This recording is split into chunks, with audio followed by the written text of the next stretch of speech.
નમસ્કાર મિત્રો, ગુજ્જુ હેલ્થ ગુરુ ચેનલમાં તમારું દિલથી સ્વાગત છે. મિત્રો, શું તમે ક્યારેય બાથરૂમમાં ગયા પછી એ નોંધ્યું છે કે તમારા પેશાબમાં અજીબ પ્રકારના ફીણ વળી રહ્યા છે અથવા તેમાંથી કોઈ ભયંકર દુર્ગંધ આવી રહી છે? જો તમારો જવાબ હા છે તો સાવધાન થઈ જજો. મોટાભાગના લોકો આને માત્ર મેં આજે પાણી ઓછું પીધું છે એવું વિચારીને નજરઅંદાજ કરવાની ભૂલ કરી બેસે છે. પરંતુ મિત્રો, આ કોઈ સામાન્ય વાત નથી. આ તમારી કિડની તરફથી આવતી એક ખૂબ જ ગંભીર ચેતવણી હોઈ શકે છે. પણ ગભરાશો નહીં. આજે હું તમારા માટે એક એવી જાદુઈ અને ચમત્કારિક માહિતી લઈને આવ્યો છું જે તમને આશ્ચર્યચકિત કરી દેશે. તમારા જ રસોડામાં એક એવો છુપો ખજાનો પડેલો છે જે માત્ર 7 દિવસમાં તમારી કિડનીના ખૂણે ખૂણામાંથી બધો જ કચરો અને ગંદકી બહાર ફેંકી શકે છે. આ ઉકાળો બનાવવામાં માત્ર 10 મિનિટ જ લાગે છે. આશ્ચર્યની વાત એ છે કે દુનિયાના 90% લોકો આ વસ્તુને માત્ર શાકનો સ્વાદ વધારતો એક સાધારણ મસાલો જ માને છે અને તેની અસલી શક્તિથી બિલકુલ અજાણ છે. આજે આપણે આ જાદુઈ ઉકાળો કેવી રીતે બનાવવો, તેમાં કઈ કઈ વસ્તુઓ નાખવી પડશે અને કોણે આ ઉકાળો ન પીવો જોઈએ તે બધું જ વિગતવાર જાણીશું. વિડીયોમાં અંત સુધી જોડાયેલા રહેજો, કારણ કે આજે તમે જે જાણશો તે કદાચ તમારું કે તમારા કોઈ સ્વજનનું જીવન બચાવી શકે છે. મિત્રો, વિડીયોમાં આગળ વધીએ તે પહેલાં એક નાનકડું કામ કરો. મને અત્યારે જ કમેન્ટ કરીને જણાવો કે તમને પેશાબમાં ફીણ કે દુર્ગંધ આવવાની આ સમસ્યા કેટલા સમયથી છે? 1 અઠવાડિયું, 1 મહિનો કે પછી વર્ષોથી? અને હા, તમે અત્યારે આ વિડીયો કયા શહેર કે ગામમાંથી જોઈ રહ્યા છો તે પણ લખજો. મિત્રો, સૌ પ્રથમ સમજીએ કે આ ફીણ આવે છે કેમ. જ્યારે પેશાબમાં એવા ફીણ આવે છે જે ફ્લશ કર્યા પછી પણ દૂર ન થાય, તો મેડિકલ ભાષામાં તેનો સીધો અર્થ એ છે કે તમારા શરીરમાંથી અત્યંત જરૂરી પ્રોટીન લીક થઈ રહ્યું છે. સામાન્ય રીતે પ્રોટીન આપણા લોહીમાં જળવાઈ રહેવું જોઈએ. આપણી કિડનીમાં નાના નાના ફિલ્ટર આવેલા હોય છે જેને વિજ્ઞાનની ભાષામાં ગ્લોમેરુલસ કહેવાય છે. જ્યારે આપણી ખરાબ આદતોના કારણે આ ફિલ્ટર્સ ડેમેજ થવા લાગે છે ત્યારે પ્રોટીન લીક થઈને પેશાબમાં ભળવા લાગે છે. આ બીમારીને પ્રોટીન્યુરિયા કહેવાય છે. આ ઉપરાંત જો પેશાબમાંથી એમોનિયા કે સડેલા ઈંડા જેવી તીવ્ર વાસ આવે તો સમજી લેવું કે શરીરમાં ટોક્સિન્સ એટલે કે ઝેરી કચરો હદ કરતાં વધી ગયો છે અને કિડની તેને સાફ કરવામાં નિષ્ફળ જઈ રહી છે. ક્યારેક આ લક્ષણો યુટીઆઈ અથવા લીવરની કોઈ છુપી બીમારીના પણ હોઈ શકે છે. જો આ તકલીફ તમને 1 અઠવાડિયાથી વધુ સમયથી હોય અને પાણી પીવા છતાં ન મટતી હોય, તો મારી નમ્ર વિનંતી છે કે કોઈ લેબમાં જઈને રૂટીન અને માઇક્રોસ્કોપિક યુરિન ટેસ્ટ ચોક્કસ કરાવી લો. આ ટેસ્ટ ખૂબ જ સસ્તો હોય છે, પણ તે તમારી કિડનીની સાચી પરિસ્થિતિનો ચિતાર આપી દેશે. મિત્રો, તમને જાણીને આઘાત લાગશે કે આપણી મુઠ્ઠી જેવડી આ કિડની દરરોજ આપણા શરીરનું લગભગ 180 લીટર લોહી ફિલ્ટર કરે છે. જી હા, 180 લીટર. આ એક એવું અંગ છે જે કોઈપણ જાતના અવાજ કે ફરિયાદ વગર 24 કલાક મહેનત કરે છે. પણ આપણે તેને વળતરમાં શું આપીએ છીએ?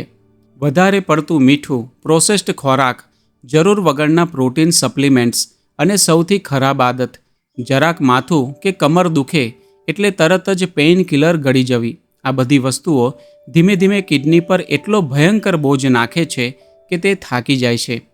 આયુર્વેદમાં આના માટે એક બહુ સચોટ શબ્દ છે, આમ.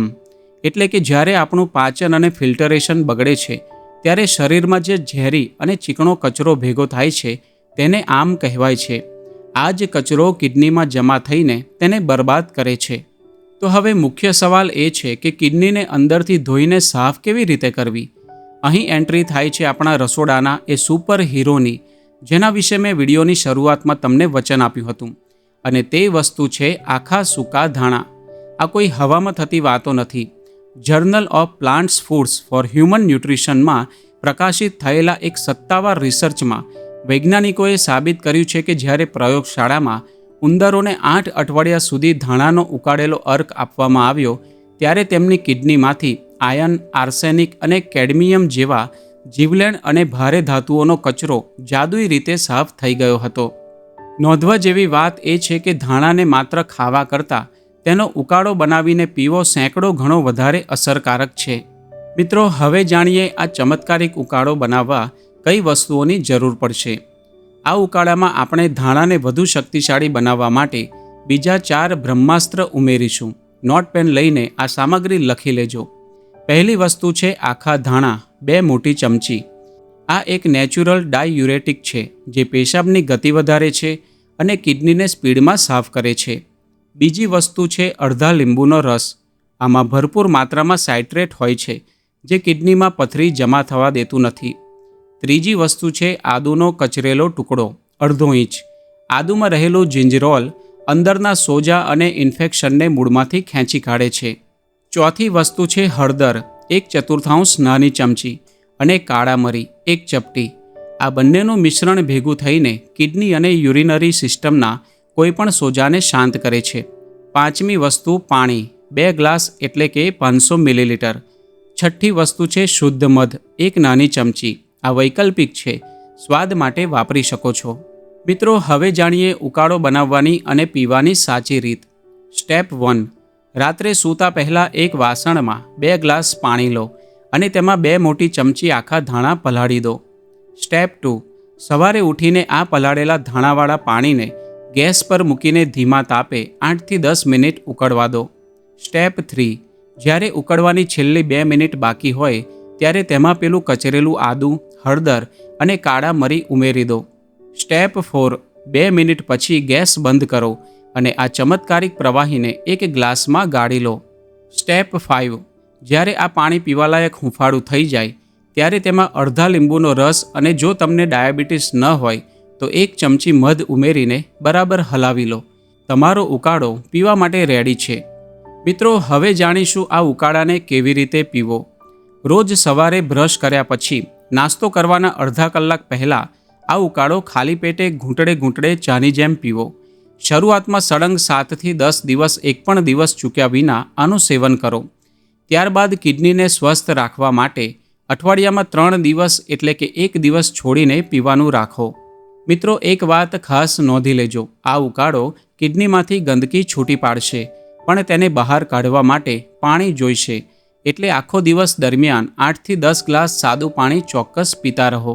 મિત્રો, જો પેશાબમાં ફીણ આવતા હોય તો ઉકાળાની સાથે આ 3 આદતો તરત બદલી નાખજો. પહેલું, પ્રોટીન પર બ્રેક મારો. થોડા દિવસ પનીર, પ્રોટીન શેક્સ અને નોનવેજ ખાવાનું એકદમ ઘટાડી દો. બીજું, મીઠું અને પેકેજ ફૂડનો ત્યાગ કરો. બજારના ચિપ્સ, ખારી સિંગ, ઇન્સ્ટન્ટ નૂડલ્સ અને અથાણાં કિડની માટે ઝેર સમાન છે, તેને બંધ કરો. અને ત્રીજું, તીખું અને તળેલું ખાવાનું ટાળો. આયુર્વેદ કહે છે કે વધારે પડતો મસાલો શરીરમાં પિત્ત વધારે છે, જેનાથી યુરિનમાં બળતરા થઈ શકે છે. મિત્રો, હવે જાણીશું કે કયા લોકોએ આ ઉકાળો બિલકુલ નથી પીવાનો. મિત્રો, કોઈપણ ઉપાય આંધળું અનુકરણ કરીને ન કરવો જોઈએ. આ લોકોએ ઉકાળો પીતા પહેલાં ખાસ ધ્યાન રાખવું. જેમને પહેલેથી જ ક્રોનિક કિડની ડિસીઝ છે અથવા જેમનું ડાયાલિસિસ ચાલુ છે, તેમણે પોતાના ડૉક્ટરને પૂછ્યા વગર આ ઉકાળો ભૂલથી પણ નથી પીવાનો. પ્રેગ્નન્સી અને સ્તનપાન કરાવતી માતાઓએ ડૉક્ટરની સલાહ અચૂક લેવી.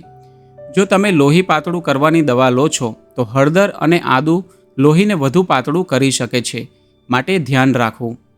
ધાણા અને આદું બ્લડ પ્રેશરને ઝડપથી નીચે લાવે છે, એટલે લો બીપી વાળાએ ખાસ સાવધાન રહેવું.